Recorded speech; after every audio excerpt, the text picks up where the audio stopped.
성경 말씀 보겠습니다. 성경 말씀은 에스겔서 9장 1절부터 11절 말씀까지 읽겠습니다. 에스겔서 9장 1절부터 11절 말씀까지 제가 좀 빨리 읽겠습니다. 제가 갖고 있는 성경은 1160쪽입니다. 또 그가 큰 소리로 내게 외쳐 이르시되 이 성읍을 가나라는 자들이 각기 죽이는 무기를 손에 들고 나오게 하라 하시더라. 내가 보니 6사람이 북향한 윗문길로 오는데 각 사람의 손에 죽이는 무기를 잡았고 그 중에 한 사람은 가는 베옷을 입고 허리에 서기관의 먹그릇을 찼더라.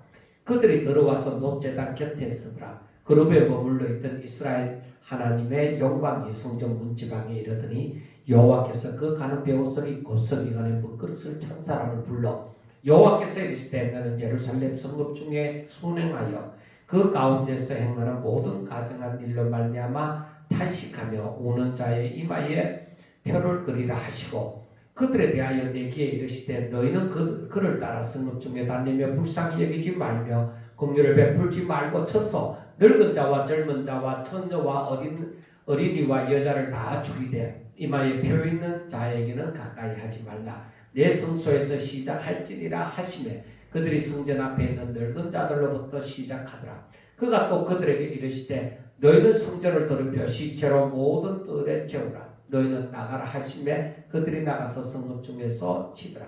그들이 칠 때에 내가 홀로 있었는지라 엎드려 부르짖어 이르되 아하 주 여호와여 예루살렘을 향하여 분노를 쏟으시오니 이스라엘의 남은 자를 모두 멸하려 하시나이까.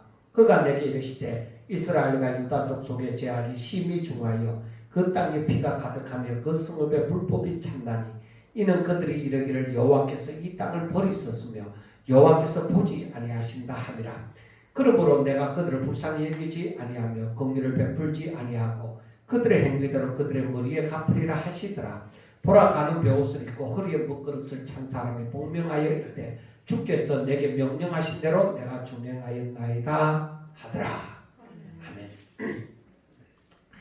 우리가 에스겔서 보면서 예레미야를 마치고 에스겔서를 보면서 1장에서부터 8장까지 지난번에 다 했지만은 또다시 이제 이어서 하지 못하고 중간에 이렇게 2달 이상 쉬었다가 하게 되니까 이 에스겔서가 어떤 의미를 가지는지 어느 정도는 기억하고 있더라도 잘 모를 것 같아서 사실 제가 잘 잊어버리다 보니까 여러분들도 그런 줄 알고 제가 한번 다시 반복하는 의미로 조금 살펴보면서 이 본문 이제 이번 주부터 9장에 들어가도록 하겠습니다.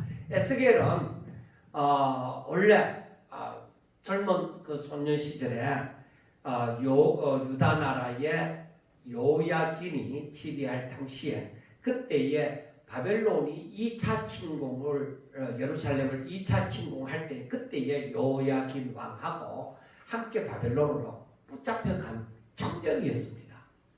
그때까지는 또 이 에스겔이 어떤 사람이냐면은 제사장 집안의 아들입니다. 그러니까 그가 나이 30세가 되면은 이제 제사장님 역할을 하게 되어지는 것이죠. 그런데 붙잡혀갈 때는 그때는 나이가 30세가 안 되었습니다.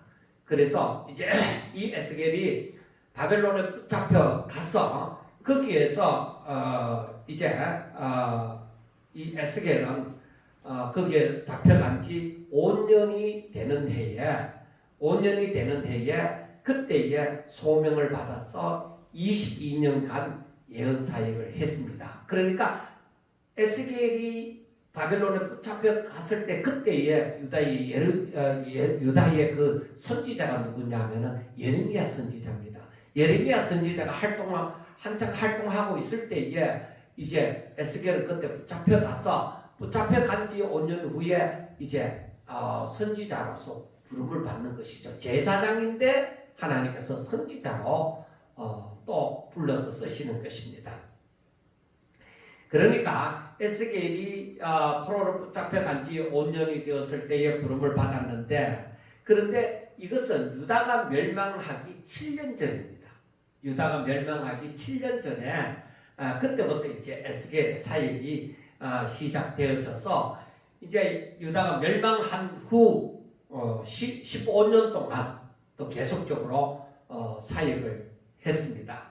그러므로 이 에스겔의 예언은 예루살렘의 멸망을 기점으로 해서 그 멸망하기 전과 후로 이렇게 나눠지는데, 그러니까 예루살렘이 즉 유다가 멸망하기 전에는 그 유다의 타락한 지도자들과 그 백성들에게 경각심을 불러 넣어주는 예언을 했습니다. 그러니까 이렇게 살면 하나님의 심판이 온다. 그렇게 회개하고 하나님께로 돌아오라는 그런 예언을 한 거죠. 그리고 멸망한 후에는, 유다가 멸망한 후에는 바로 소망을 잃고 또 포로로 잡혀가고 또 유다에 남아있는 이 백성들에게 하나님의 그 은혜와 그 용서에 대한 용서에 하나님께서 용서하심으로 말미암아 유다가 때가 되어져서 회복하리라는 그 예언을 해준 거죠. 그러니까 멸망하기 전에는 이렇게 살면 안 된다고, 당신들이 예루살렘의 멸망이 다가오리라, 유다의 멸망이 다가오리라는 그 예언을 했고, 이제 멸망한 정령 저들은 돌아오지 않았기 때문에 멸망하고 난 다음에는 하나님이 때가 되어져서 당신들을 용서하시고 그리고 하나님이 이 예루살렘을 회복하실 것입니다 하는 소망이 있는 그런 예언을 했던 것입니다. 그래서 특히 에스겔서 보면서 예레미야하고 다른 점이 무엇이냐 하면은, 에스겔서는 거의 다 비유와 상징을 통해서 말을 하고 있기 때문에 좀 이해하기가 좀 어려운 듯 하지만은 우리가 비유나 상징에 대해서 굳이 어렵게 생각할 것은 없습니다. 어렵게 생각하지 말고 나타난 그대로만 이해를, 처음에는 그렇게만 이해를 해도 될 것입니다. 그래서 첫 번째 그 예언을 보면은 에스겔에게 하나님의 보좌의 그 이상들을 보여주면서 말씀을 선포하고 그리고 파수꾼의 사명을 주시는 내용이 기록이 되어져 있습니다. 그 다음에 에스겔의 두 번째 부분은 소명을 받은 에스겔이 비유와 상징을 통해서 유다가 그들의 제약으로 말미암아 바벨론에 의해서 완전히 파멸되어질 것이라는 것을 말씀을 하고, 그리고 유다만 멸망하느냐? 아니, 유다의 주변들도 멸망하리라는 것을 함께 예언을 합니다. 그리고 세 번째 부분은 파수꾼의 사명을 받은 에스겔이 바로 예루살렘이 패망하였다는 소식을 듣고 낙담하고 있는 백성들을 향해서 참목자이신 메시아를 보내어서 이스라엘을 회복시킬 것이며 이스라엘을 대적하는 나라들은 하나님의 심판을 받아서 진멸하리라 하는 말씀을 해주셨습니다. 하십니다. 그래서 우리가 예레미야서를 보는 것과 같이 그 같은 시대에 예언을 하고 선지자 역할을 했기 때문에 비슷한 부분을 우리가 보는 것입니다. 그러니까 이해가 좀 빨리 되어질 수도 있습니다. 그래서 에스겔의 그 마지막 부분은 백성들을 향해서 하나님께서 당신들을 회복시켜 주시는데 팔레스타인으로부터 이제 돌아오게 되어지고 이 하나님께서 이 백성들이 살아갈 영원한 메시아 왕국을 건설하실 것이라는 것을 이 에스겔서를 통해서 말씀을 해주고 있습니다. 그것이 에스겔의 전체적인 내용입니다. 그러면 우리가 소명을 받은 에스겔이 에스겔 3장에서부터 훑어보면은 3장 17절에 이런 말씀이 있어요. 인자야, 내가 너를 이스라엘 족속의 파수꾼으로 세웠으니 너는 내 입의 말을 듣고 나를 대신하여 그들을 깨우치라. 그러니까 이게 선지자의 사명이잖아요. 선지자의 사명이 바로 저들에게 하나님의 말씀을 그대로 전하는 것이에요. 그렇게 전함으로 말미암아 저들이 돌아오기를 하나님께서는 원하시는 것입니다. 그래서 항상 예레미야에게도 하시는 말씀이지만은 너가 이 말씀을 전해서 저들이 돌아오든지 돌아오지 않든지 그거는 그들의 책임이고, 너가 전했으면은 너에게서 핏값을 찾지 않지만은 너가 전하지 않으므로 저들이 돌아오지 아니하고 그 제약 가운데서 멸망하면은 그 핏값을 너에게 찾는다는 거예요. 그러니까 선지자의 사명은 생명 걸고 해야 되는 거예요. 내가 이 말을 전할 때에 예레미야가 그 백성들에게서 받은 말이 뭐예요? 당신이 다음에 또다시 하나님의 이름으로 이렇게 말을 전하면은 너 죽을 줄 알아. 그렇게 사람들이 얘기를 했단 말이에요. 예레미야를 향해서. 에스겔도 마찬가지예요. 그런 위협을 받더라도 전하지 않아서 그들이 만약에 그들의 죄악 가운데 죽는다 하면 핏값을 너에게서도 찾는다는 거예요. 그들은 그들의 죄 가운데서 죽고 또 너가 전하지 않은 것 때문에 내가 그들의 죄악 그 핏값을 너에게서도 찾겠다는 것입니다. 그러니까 선지자의 사명은 뭐야? 죽더라도 전해야 돼. 제가 낮에도 말씀을 드렸지만은 사람들이 복음을 전하는데 복음을 아주 어떤 돈 많은 사람이 어떤 힘이 있는 사람이 즉 지식이 많은 사람이 이 권력이 있는 사람이 좀 덜 좋아한다고 해서 복음을 조금 약하게 전한다고 하면은 그거는 잘했다고 칭찬받을 수 있는 일이 아닌 것입니다. 그 사람이 내게서 떠나갈지라도 복음은 복음으로 전해야 돼요. 하나님의 말씀을 그대로 전해야 된다는 얘기예요. 그게 참 여러분들 그렇게 전하면 되지 이렇지만은 오늘날 이 세상을 살면서는 그렇게 전하기가 참 힘듭니다. 그렇게 전하기 힘들어요. 실질적으로 오늘날 사람들이 우리 교회는 다른 부분이 많이 없기도 하지만은 설교가 굉장히 길잖아요. 제 자신도 알아요. 다른 교회하고 비교를 하면은 제가 설교가 좀 길어요. 제가 잘 전하지 못하기 때문이라고도 생각을 하지만은 저는 그렇지 않습니다. 저는 그렇게만 또 생각하지 않습니다. 오히려 더 많은 시간을 낼 수 있으면 더 길게라도 전하고 싶은 거예요. 실질적으로. 왜? 꼬치꼬치 내가 알고 있는 부분을 하나하나 짚어가면서 하나님의 뜻이 이러하다고 전하고 싶은 거예요.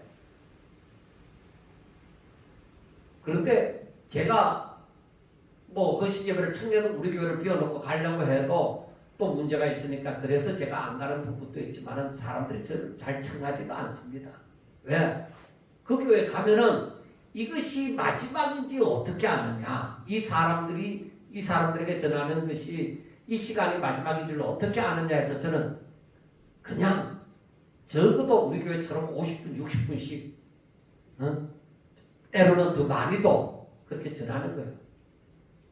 그런데 이 사람들이 또 길다고 생각하는 사람들도 있죠. 또 아멘 하면서 잘 또 귀를 기울여가면서 듣는 사람들도 있지만은 그 사람들이 길다는 거죠. 한마디로 말하면 저는 노예 가도 설교를 짧게 안 합니다. 제가 전하는 거 목사님 장로님들 다 모여도 저는 길게 합니다. 자기들이 욕을 해도 어쩔 수가 없고 내가 이 시간에 섰을 때는 하나님께서 전하라는 말씀을 제게 감동이 온 대로 저는 준비를 해서 그대로 전하는 거예요. 저는 그걸 사명이라고 생각하고 그런 마음가짐을 가지고서 전하기 때문입니다. 그리고 제가 말씀을 상고할 때도 제 자신이 다 알고 있는 건 아니잖아요. 그러니까 항상 이 말씀을 두고서 묵상하고 또 묵상하고 누가 더 잘한다고 해서 더 알아주고 그런 거 없고 이 고성바닥에서 새생명교회에 나올 사람 몇 명이나 되겠어요. 저는 그것보다가 이 말씀을 어떻게 듣든지 듣는 사람들에게 정말로 하나님을 더 많이 알고 정말 하나님께 더 가까이 나가는 것. 그게 제 소원이기 때문에 다른 것에는 연연하지 않습니다. 듣는 사람이 몇 명이 되어졌든지 간에 제가 전할 수 있는 바를 다 전하기 위해서 저는 시간을 다 들이 노력을 하는 거예요. 그런데 정말로 이 하나님께서 선지자들에게 주신 말씀을 보면은 그 피값을 찾겠다는 겁니다. 너가 전하지 않았기 때문에 이 사람들이 더욱더 죄악 가운데서 죽어갔다는 거죠. 저들이 돌아오지 않기 않더라도 너는 가서 전할 수 있을 때 전해라는 거죠. 그게 선지자의 사명이에요. 여러분, 우리가 가족을 전도하기도 참 힘들잖아요. 가족을 전도하기도 힘든데, 힘들지만은 계속적으로 계속 가면서 전해야 돼요. 예수 믿어야 천국 간다. 우리는 다 죄인이다. 예수 믿어야 구원받는다. 다른 길 없다. 돈 많이 벌어도 아무리 건강해도 다 소용없다. 예수 믿어야 된다 하는 것을 계속적으로 얘기하고 믿는 자녀에게는 잘 믿으라. 정신 차려 믿으라. 세상에서 집이 몇 채고 돈이 얼마나 많고 세상에서 사람들이 얼마나 자신을 알아주고 하는 건 다 중요하지만은 하나님이 인정하지 않으면 끝이다. 하나님의 뜻을 행하는 자가 되어야 된다. 할 수만 있으면 모든 노력을 다해서 성경에 나타난 대로 힘을 다하여 뜻을 다하여서 하나님의 영광을 위하여서 일하려고 해라. 너희들 살아있을 동안에 그게 기회다. 얘기를 해줘야 돼. 그래야 그들이 후회 없는 삶을 살죠. 살아가면서 기쁨을 누리는 것이죠. 여기서 보면은 원래 이 유다 백성들은 애국에서 나올 때부터 어땠어요? 강야 생활할 때에 저들이 어땠어요? 반역하는 하나님의 말씀을 거역하는 족속들이었어요.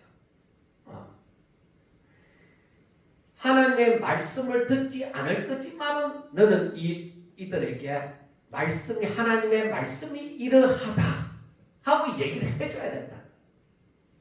그래서 오늘날 이와 같이 코로나19가 나와서 전 세계적인 현상이 일어나서 움직임이 일어나는 거, 비슷하게 일어나는 거, 이걸 두고서도 하나님이 하신 일이라고 얘기를 해줘야 되고, 이때에 우리가 하나님을 어떻게 믿어야 되는가를 얘기를 해줘야 된다는 거예요.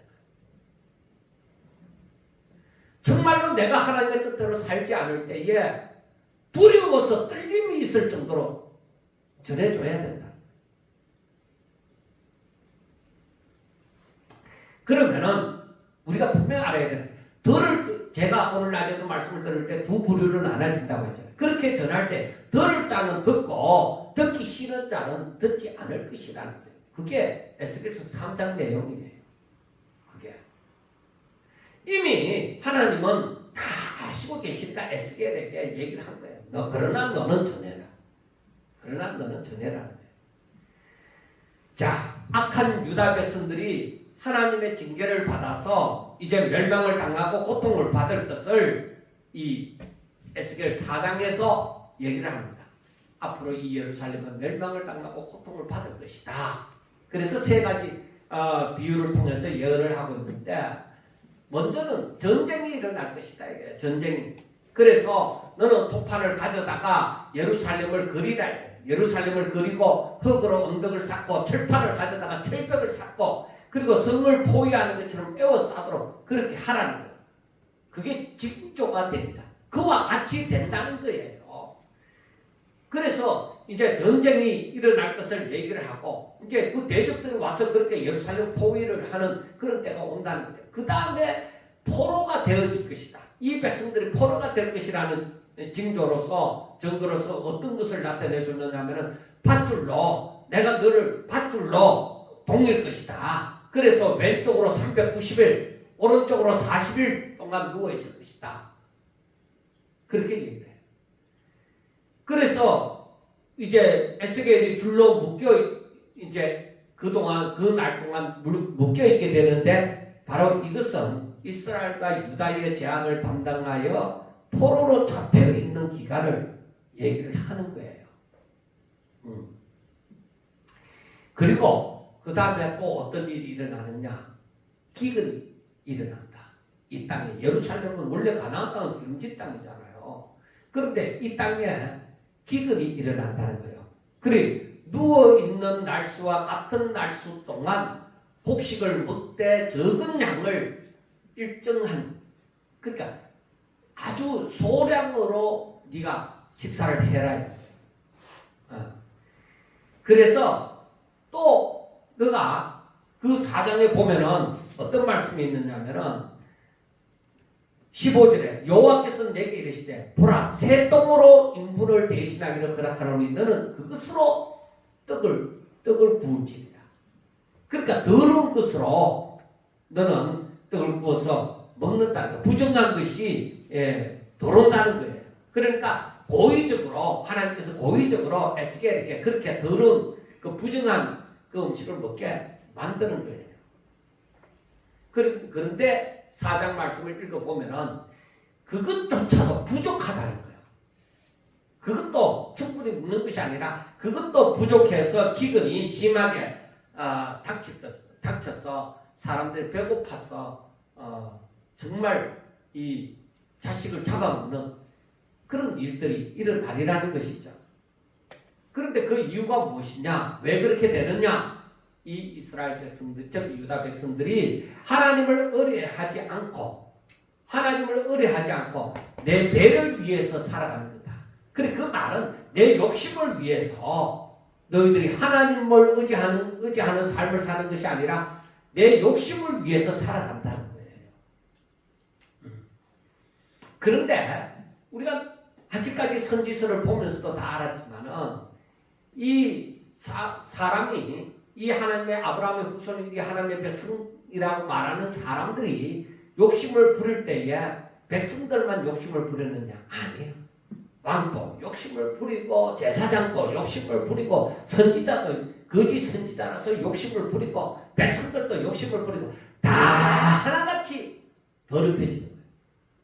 하나님을 의지하지 않는 거예요. 세상이 그렇게 되는 거예요. 여러분 망할 때가 되면은 여러분들이 이 예언서들을 잘 볼 것은 우리가 앞으로 마지막이 가까워지면서 어떤 현상이 일어날 것인가 하는 것을 미리 보는 거예요. 이건 에스겔은 지금 예루살렘의 멸망, 즉 유다의 멸망에 대해서 얘기를 하고 있지만은 결국에는 뭐예요? 이건 우리가 앞으로 맞이할 그 마지막 때에 일어날 현상을 우리가 지금 듣고 있다고 봐도 과언이 아니에요. 그러니까 하나같이 다 타락을 하는데 그때에 살아남는 자들이 있다는 것을 그 다음에 5장에서 얘기를 해줘요. 5장에 보면은 하나님의 말씀을 떠나서 패역한, 하나님을 의지하지 않고 자기 욕심을 위하여 살아가는 이 유다 백성들에게 바로 하나님의 진노가 임할 것이다. 그렇게 예언을 합니다. 그래 그 예언을 비유로 머리카락으로서 비유를 하는데 1절에 보면 5장 1절에 너 인자야 너는 날카로운 칼을 가져다가 삭도로 삼아 내 머리털과 수염을 깎아서 저울로 나누어 두라 하고 얘기를 했습니다. 그래 이 털을 미는 것은 유다인들에게 있어서 슬픈 일을 당했을 때입니다. 그런데 자 털은 3분의 1은 성읍 안에서 불사르고 터럭 3분의 1은 성읍 사방에서 칼로 치고 터럭 3분의 1은 바람에 흩어라고 얘기를 했습니다. 그리고 터럭 중에 조금을 내 옷자락에 싸고 그 가운데서 얼마를 불에 던져 살으라 하고 얘기를 합니다. 자, 3분의 1은 성읍 안에서 3분의 1은 성읍 사방에서 3분의 1은 밖에 흩어버리라는 거예요. 그러니까 이렇게 죽을 것이라는 거예요.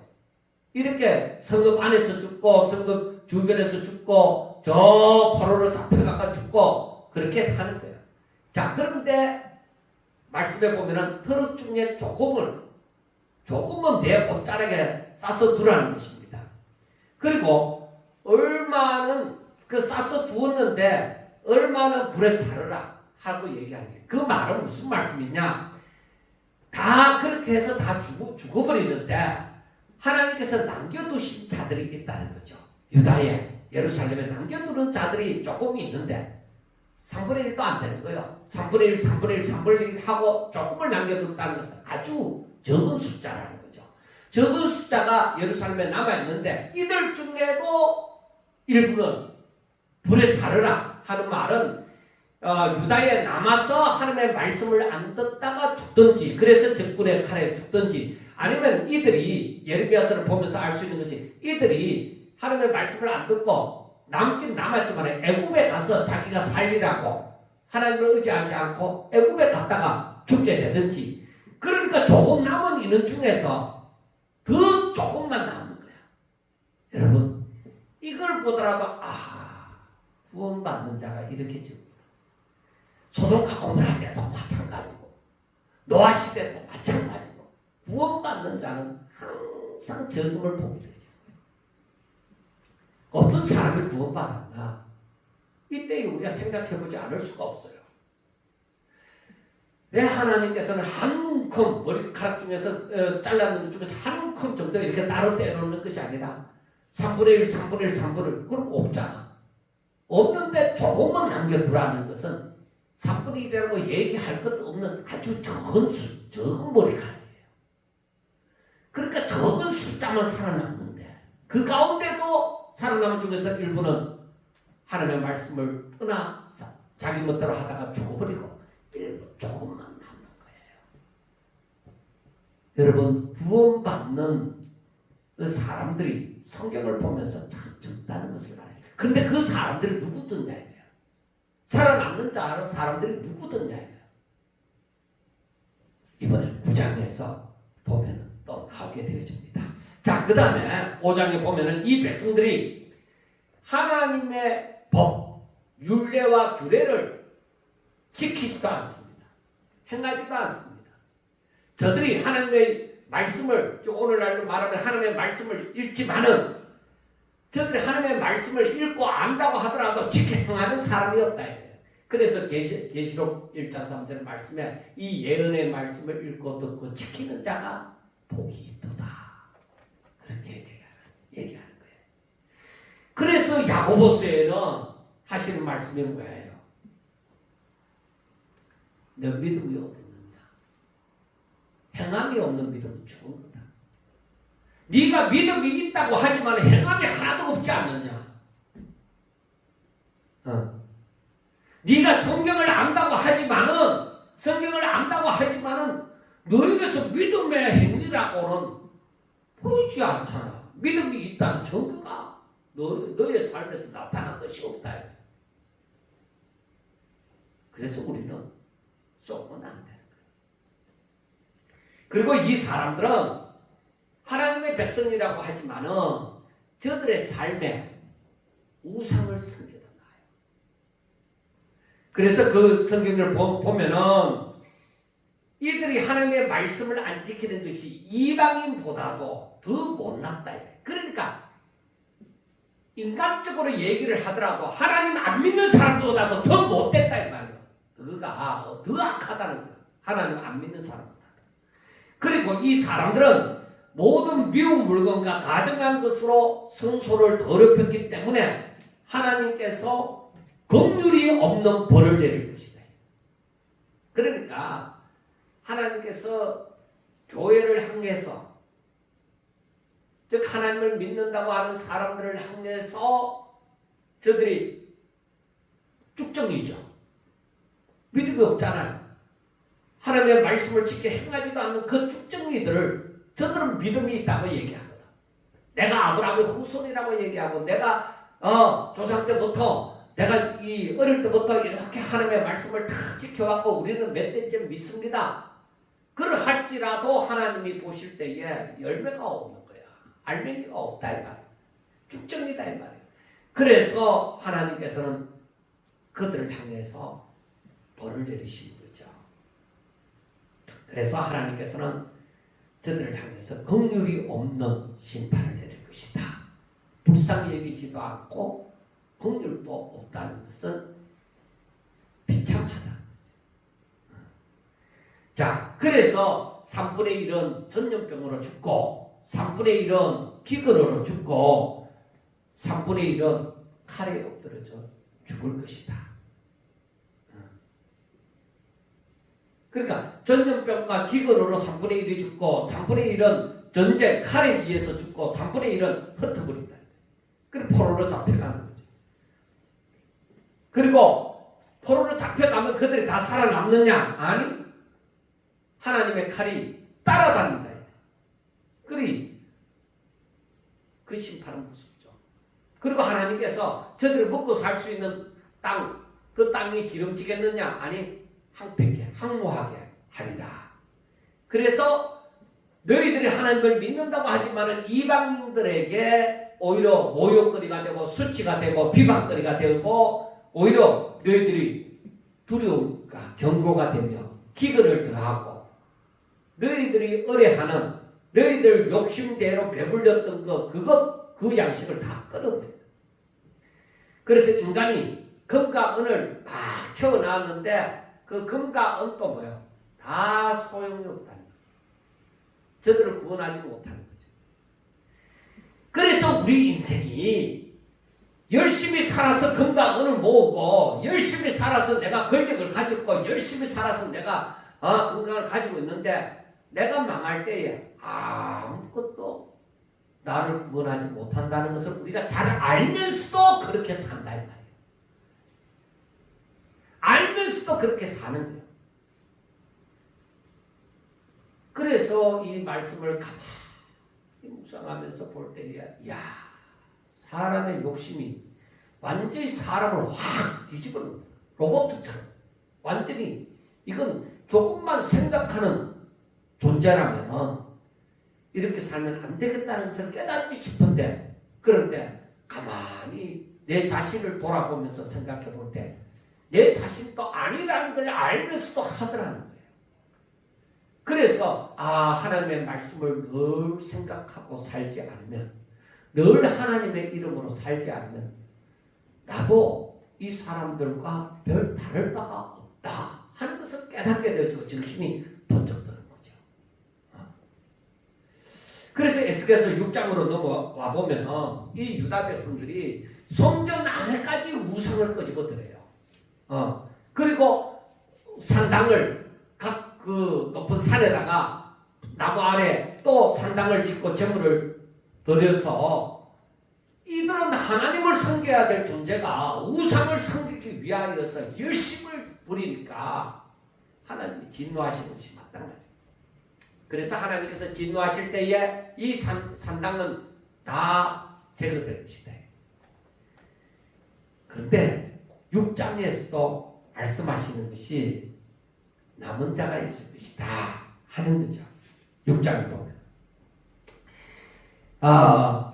자 8절 6장 8절을 보세요. 그러나 너희가 여러 나라에 흩어질 때에 내가 너희 중에서 칼을 피하여 이방인들 중에 살아남은 자가 있게 할지라 너희 중에 살아남은 자가 사로잡혀 이방인들 중에 있어서 나를 기억하되 그들이 음란한 마음으로 나를 떠나고 음란한 눈으로 우상을 섬겨 나를 근심하게 한 것을 기억하고 스스로 한탄하리니 이는 그 모든 가정한 일로 악을 행하였습니다. 그러니까 저들이 뭐예요? 음란한 눈으로 음란한 마음으로 하는 것은 그것이 무슨 말씀이냐 하면은 저들이 하나님을 믿는다 하지만은 그 자기 욕심대로 살아가는 거. 그게 음란한 거예요. 진정한 성경에서 음란이라는 것은 바로 그거예요. 하나님을 섬기는 척하면서 우상을 섬기는 거죠. 그 음란한 눈과 음란한 마음이 내 눈이 뭐예요? 안목의 정욕이 나를 하나님 믿는 척하면서 다른 데로 가버리는 거죠. 그럼 내 마음 자체가 무엇보다도 내 마음이 우리 사람들의 마음이 부패되어졌다 하잖아요. 그 마음이 하나님을 섬기는 듯하면서 우상을 섬기는 거죠. 그게 전부 다 뭐예요? 자기 욕심으로 말미암아 살아가는 거예요. 그런데 살아남는 자들이 어떤 사람들이에요? 이것을 회개하는 사람들, 하나님을 기억하고 돌아오는 사람들, 그 사람들이 살아남는 거예요. 그래서 이 사람들로 말미암아 하나님께서 원하시는 것이 무엇이냐? 저들이 하나님의 진노로 말미암아 저들이 깨닫게 되어지는 것이 여호와가 진짜 내 하나님, 하나님의 하나님 되심을 사람들이 알게 되어지는 거죠. 그리고 7장으로 넘어와 보면은 유다 백성들의 그 행위와 그 가증한 일은 하나님의 진노를 불러옴으로 말미암아 불쌍히 여김도 없고 긍휼히 여김도 없는 심판이 이루어진다. 그래서 하나님께서 저들을 행위대로, 저들의 행한 대로 심판을 하심으로 저들이 그제서야 돌아오는 사람들도 있게 되어지는 것입니다. 더 이상 구원을 바라볼 수 없는 심판이 있을 때에 저들이 자랑하던 금과 은도 권력도 모든 것이 뭐야? 다 헛것이라는 것을 알게 되어지는 거죠. 사람이 열심히 진짜 열심히 일을 했습니다. 그래서 돈을 엄청 모았어요. 혹은 또 권력을 가졌어요. 그런데 내가 죽을 때에 그 돈 가지고도 나를 못 고치더라. 그 권력 가지고도 나를 살리지 못하더라는 거예요. 그러니까 이게 헛것. 그 사람이 항상 내가 죽을 때를 한번 생각해 봐야 돼. 그때 내가 후회하지 않겠느냐. 그래서 우리가 항상 살아있을 때에 그렇게 해야 되죠. 힘이 있을 때에 하나님, 내가 어떻게 살면 좋겠습니까? 나를 인도해 주세요. 내가 죽을 때에 어느 누구도 원망하지 아니하고 어떤 미련도 없이 하나님 앞에 감사하면서 죽음을 맞이할 수 있는 삶을 살게 해주세요. 그렇게 기도하는 거죠. 그렇게 살면서 느끼는 거죠. 내 인간적인 육신에 세상이 주는 평안, 세상이 주는 즐거움, 그거하고는 다른 거죠. 하나님께로부터 오는 것은. 그것을 알게 되어진다는 거예요. 그리고 저들이 성전을 더럽혔습니다. 우상을 가져다 놓고 성전을 더럽히고 짓밟았기 때문에 이 대적들도 쳐들어와서 이 성전에 있는 기명들을 다 빼앗아 갖고 더럽히는 거예요. 아니 하나님의 백성들이 더럽혔으니까 적들이야 오죽하겠어요. 그렇게 성전이 더럽혀진다는 것이죠. 마지막에는 불태워지잖아요. 자, 그 다음에 저들에게는 이제 이래 하나님의 심판이 임하게 되어지면은 환난에 환난이 더하여지고, 그리고 소문에 소문이 더할 때는 그때는 어떻게 되어지느냐? 이게 마지막이죠. 그때는 선지자들에게서는 묵시가 오는 거죠. 아무리 선지자들이 많아도 뭐요? 저들에게는 진정한 하나님의 말씀이 없어요. 진정한 하나님의 말씀이 없어요. 그리고 제사장들에게는 저들은 제사를 지내고 백성들에게 율법을 가르치고 했는데 저들에게 율법이라는 것이 없어요. 그래서 이 마지막 때는 모든 사람이 선지자나 제사장이나 장로들이나 이 왕에게서나 이들에게서 하나님을 발견할 수가 없어요. 하나님의 음성을 들을 수가 없어요. 그래서 마지막 때는 어디서 내가 하나님의 말씀을 들을 수 있을까? 어디서 하나님의 말씀을 들을 수 있을까? 제가 그래서 이번 코로나 때문에 이렇게 영상을 찍게 되어지고 하지만은 정말 누군가가 찾다 보면은 나중에 답답하면은 별의별 때 다 찾아볼 거예요.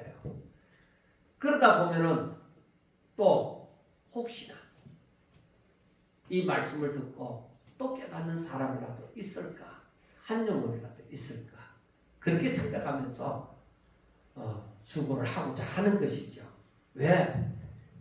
정말 하나님의 말씀이라면 남겨둬야 돼요. 누군가는 들어야 돼요. 하나님께서 다 하실 것입니다. 하나님께서 하시지 이 목사가 하는 게 아니에요. 하나님이 그 열매를 거두시고자 하시니까 하나님께서 은혜를 주사 말씀을 듣게 만드시겠죠. 그래서 결국에 사람들이 또 뭐를 알게 되느냐? 이 모든 일을 하나님께서 하셨구나 하는 것을 사람들이 알게 되죠. 그 다음에 8장에 넘어가 보면은 이제 구약 성경을 우리가 읽다 보면 이 남은 자 사상이 크게 나와져 있습니다. 이들은 하나님께서 멸망하여져 가는 나라 가운데서 하나님의 긍휼로 남겨두신 사람들입니다. 그런데 이 하나님께서 남겨두신 사람은 조금 전에도 말씀했다시피 많은 사람이 아니라 소수입니다. 적은 숫자입니다. 지금 유다가 망하여져 가지만은 사람들은 그걸 알지 못해요. 오히려 더 죄악에 빠져서 하나님을 떠나 우상을 섬기고 자기들의 배만 위하고 폭행을 일삼습니다. 그러니까 자기 욕심을 따라서 산다는 거죠. 그래서 마지막이 되면 하나님의 백성들이 정신 차려서 하나님께로 돌아와야 될 것 같은데 아니에요.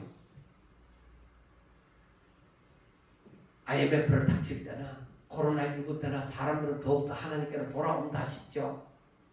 사탄의 계략은 사람들이 하나님께서 떠나는 거예요. 그렇기 때문에 IMF 때 사람들이 왔는가 싶은데 코로나19를 당하고 나니까 사람들이 떠나버린 거예요. 우리 교회 같은 데는 별로 그 여파가 없다고 얘기하는지 모르지만은 더 큰 교회 같은 데는 사람들이 벌써 많이 안 나와요. 예배가 정상화했는데도 사람들이 별로 안 나와요. 편해졌잖아요. 일주일에 한 번 드리는 예배조차 그것도 영상으로 드리고만 있으니까. 그리고 때로는 사람들이 목사님들이 혼자 가정에서 혼자 앉아서 새벽 예배 영상도 보내고 하지만은 사람들이 잘 안 본다는 거죠. 그러다 보니까 사람들이 이제 정상적인 예배를 드리는데 현장 이 교회 성전에 나와서 예배를 드릴 것이냐 할 때에 75%가 부활절 예배 때도 안 나온다. 그러니까 사람들이 지금 보면은 뭔가 사람들이 어쩔 수 없다. 세상은 어쩔 수 없는 환경으로 몰아가요. 그런데 사람들에게서 잊혀져 가는 것은 예배만 잊혀져 가는 것이 아니라 하나님을 잊어가요. 이게 무서운 거죠. 그렇기 때문에 저는 그것을 보면서 더 열심히 해야 돼.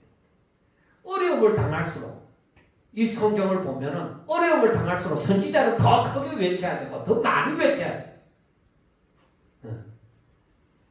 죽을 때 죽더라도 엉뚱한 것에 열심을 낼 것이 아니라 바로 말씀을 외치는 일에 열심을 내야 된다는 것이죠. 그런데 세상 사람들은 어떠냐? 세상으로 향하는 사람들은 하나님을 믿는다고 하는 사람이라도 세상을 향하여 가면은 저 사람들은 더 자기의 욕심을 위하여 살아갈 것입니다. 저들에게서 믿음이라는 것을 더욱더 발견하기 힘듭니다. 그런데 남은 자들 가운데서 정말로 하나님을 사랑하는 사람들은 오히려 믿음이 커지죠. 왜? 하나님께서 그 사람들을 더 지켜주실 것이니까. 그래서 그들에게 늦은빛 성령이라고 사람들이 얘기하지만 그들에게 바로 너지막하게 하나님의 은혜는 더 크게 임하는 것이죠. 그래서 하나님의 뜻을 깨닫고 그걸 위해서 자기 몸과 마음과 뜻을 다해서 더 열심히 사는 것이죠. 사람들이 신기하다고 할 만한 그런 놀라운 은혜가 그러한 임재가 나타나리라고 볼 수가 있습니다. 그런데 여기서 보면은 사람들이 타락해 갈 때에 우리가 이 성경에는 성전에 우상이 들어왔다 하지만은 영적으로 볼 때 그 마음속에 이미 우상이 들어온 거예요. 그 세상 사람들이 우상을 섬김으로 무엇이 잘 되어간다고 하니까 이 사람들도 뭐야? 우상을 섬기는 거예요. 그러니까 예수 믿는다고 하는 사람들이 우상을 섬긴다는 거예요. 옛날에는 몰랐는데 어려움이 닥치니까 나도 살아나리라. 나도 살고 싶어. 나도 어려움을 당하기 싫어. 그렇게 하면서 세상 사람들과 같이 살게 되는 그런 현상이 일어난다는 것이죠. 그래서 에스겔이 환상 가운데 돌아보는 이 에스겔 8장의 그 예루살렘이 어떠하냐? 그 에스겔 8장의 이 예루살렘은 그 예루살렘 마당 안에 집투의 우상이 서 있죠. 그리고 각양 우상을 섬기는 일들이 곤충, 가증한 짐승, 이스라엘의 모든 우상을 그 사방벽에 그렸고 10절에 나타나집니다. 그리고 또 12절에 보면은 장로들이 각각 그 우상의 방한 어두운 가운데서 행하는 것을 내가 보았느냐. 여호와께서 우리를 보지 아니하시며 여호와께서 이 땅을 버리셨다 하느니라. 그러니까 지도자가 되어진다는 그 장로들이 하는 말이 뭐냐? 하나님이 우리를 버리셨기 때문에 우리가 이 우상을 섬긴다고 얘기하는 거죠. 그 거짓말이죠. 그러니까 이들이 자기 욕심을 위해서 하나님을 떠나버려요. 그래서 예수 믿는 사람들은 하나님을 원망하고 하나님을 향해서 엉뚱한 소리 하는 거, 그거 조금도 용납이 안 되는 일이에요. 그런데 이 시대 사람들은 하나님이 우리를 버렸다는 거예요. 그래서 우리는 이 길을 갈 수밖에 없다는 거죠. 이것도 정말 거짓말. 그 다음에 이 사람들이 여인들이 담무스라는 신, 사랑을 잃어버리고 죽은 그 담무스 신이 사랑을 잃어버린 그때를 기념해서 그때 애곡하는 거죠. 그 별의별 걸 다 믿는 거야. 별의별 걸 다 지키고. 그런데다가 이 사람들은 16절부터 보면은 이 사람들은 태양신을 섬기는 거예요.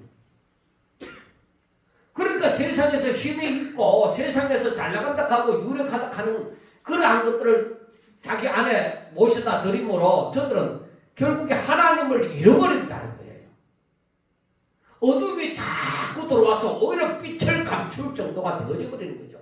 내 마음에 세상 것이 자꾸 들어와서 하나님의 말씀을 잊어간다는 거예요. 그래서 하나님의 말씀을 업신여기는 삶이 되어지면 큰일 나는 거예요. 내 삶에서 하나님의 말씀을 잊혀져 간다. 내 삶에서 하나님의 말씀이 법이 되어지는 일들이 별로 없다. 큰일 나는 거예요. 이름으로 말미암아서 온 예루살렘이 다 물들어 버리니까 멸망을 하는 거죠. 멸망할 수밖에 없는 거죠. 자,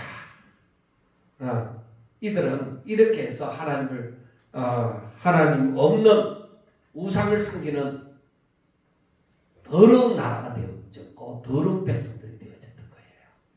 그래서 짧게 이 에스겔서 9장을 한번 봅니다. 에스겔서 9장을 보면은 하나님께서 이 성읍을 가난하는 자, 9장 1절에 보면은 이 성읍을 가난하는 자들이 나옵니다.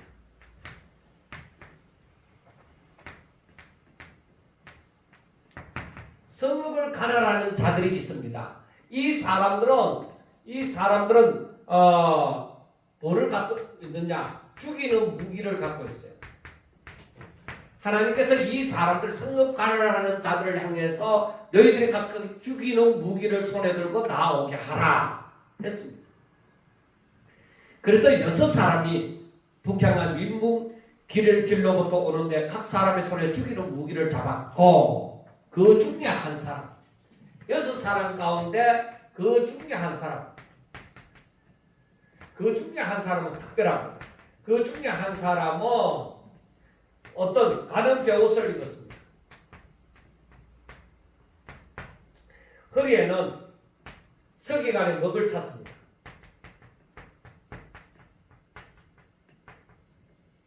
서기관의 먹그릇을 찼습니다. 그리고 높자당 곁에 서 있는데 3절에 보세요. 그룹에 머물러 있던 이스라엘의 하나님의 영광이 성전 문지방에 이르더니 여호와께서 그 가는 벼옷을 입고 서기관의 먹그릇을 찬 사람을 불러서 이 특별한 사람, 이 한 사람을 불러서 말씀하시기를 뭐라고 얘기해요? 자, 4절 여호와께서 이르시되 너는 예루살렘 성읍 중에 순행하여 그 가운데서 행하는 모든 가증한 일로 말미암아 탄식하며 우는 자의 이마에 표를 그리라. 자, 여러분 이 사람에게 명하여진 것이 뭐냐? 예루살렘 거리를 행하면서 예루살렘을 행하면서 어떤 사람을 찾아요? 행하면서 어떤 사람을 찾아요? 그 백성들이 행하는 그 가증한 일로 말미암아서 어떻게 하는 자? 탄식하며 우는 사람.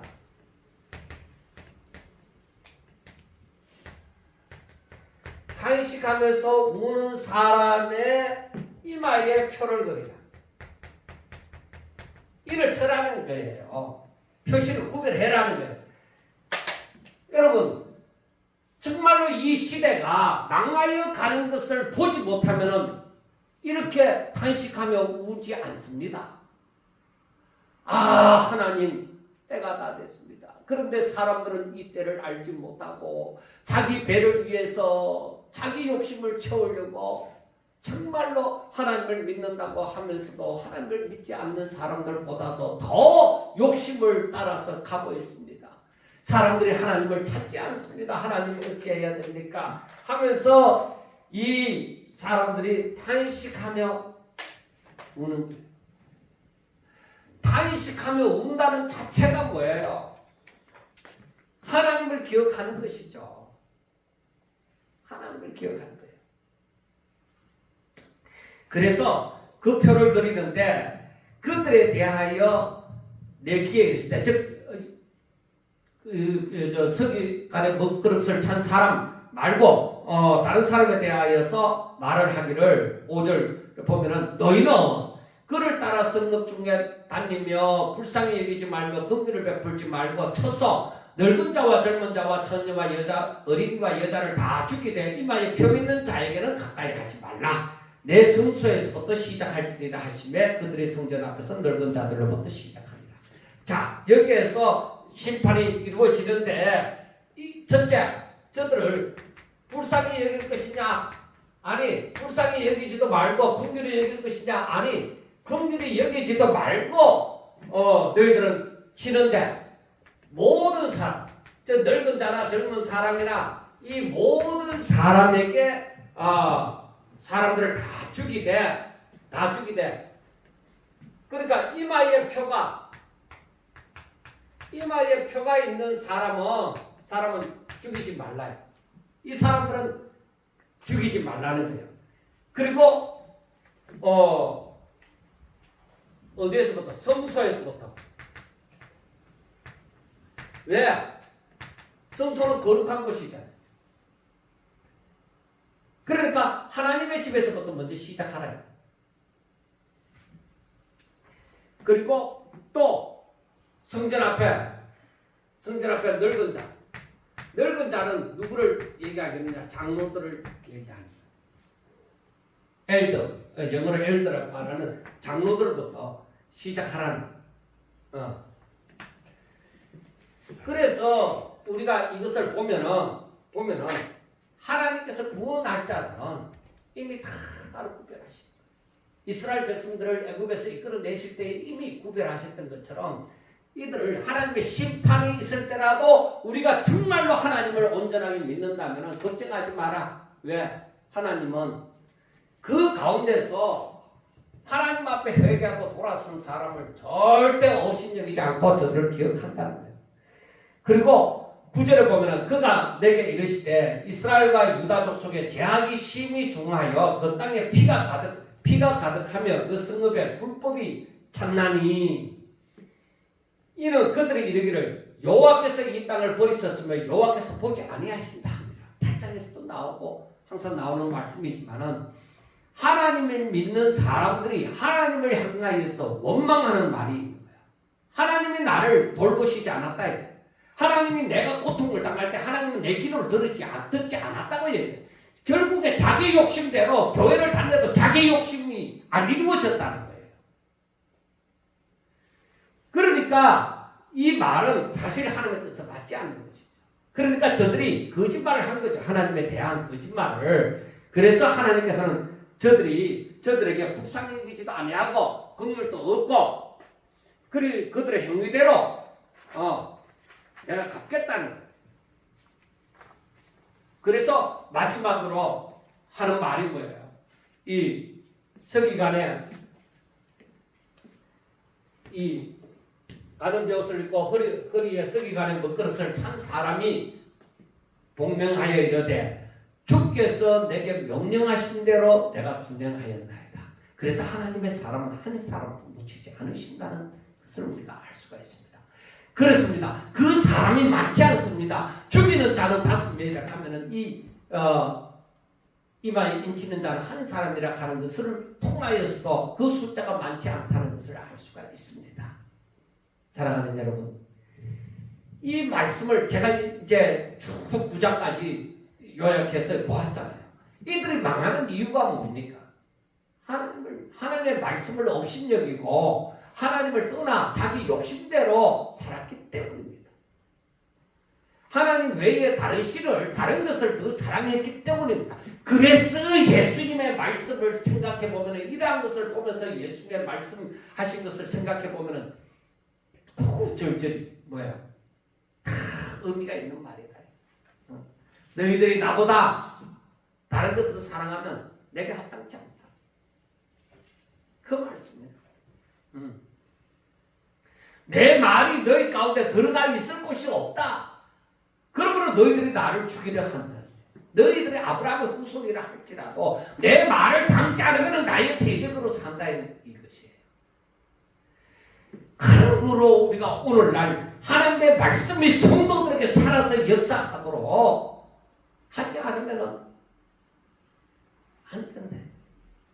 성도들 한 사람 한 사람이 하나님의 말씀을 기억하고 그 말씀을 중심으로 살아가며 하나님을 의지하며 하나님이 불쌍히 계시고 긍휼을 내리시기를 바라는 그 사람이 되도록 만들어야 된다는 거예요. 그 길을 걸어가는 계속적으로 얘기를 해야 돼. 그래서 우리가 교회 안에서만 그러냐? 아니, 집에 가서도 내가 그걸 깨달았고 진실되게 알았다면 내 가족들,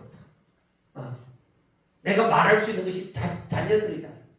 그리고 내 말을 듣는 자들 또 누가 있습니까? 그 사람에게 분명히 정신 차려 예수 믿으라. 얘들아 정신 차려 예수 믿으라. 너가 돈 많고 집을 몇 채씩 갖고 있다 해도 그거 다 소용이 없다. 하나님 못 믿으면 그거 다 소용이 없다.